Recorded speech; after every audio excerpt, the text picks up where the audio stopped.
Now onto etiquette. It is very true that shooting is an age-old pastime. However, whilst times have moved on and of course things have relaxed somewhat, there are still some rules you absolutely need to know before you go on a weekend shooting.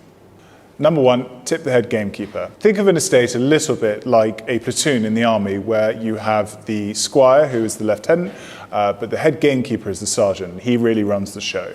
So you have the head gamekeeper who will be floating around. You will spot them during the day. Make sure you introduce yourself to them and get to know them because they have put in an awful lot of effort to make sure you have an amazing day. And at the very end, every single one of his team and the picker-uppers, they all go out for a drink and you need to be buying the rounds.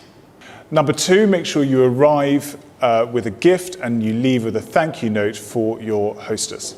And we're not talking about emails here, we're talking about handwritten notes in the old-fashioned snail mail style.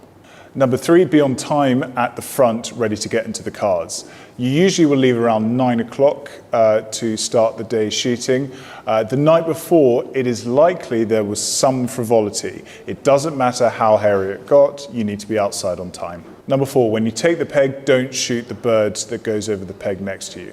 You will notice that the birds come over in certain channels, and if you start shooting across and you're taking other people's birds, you're not going to have the best time with everybody else. There is actually one exception. It's called wiping somebody's eye. If they have tried and failed on both shots, you can have a go. Number five, pick up your cases afterwards. Bear in mind, these are working farms you're on, so there's a couple of reasons why you don't want to be leaving your cartridges on the floor. Firstly, they're not biodegradable. They won't just disappear. So the tractors and animals that will end up grazing or working those particular fields don't want mouthfuls or machinefuls of your metal and plastic cases.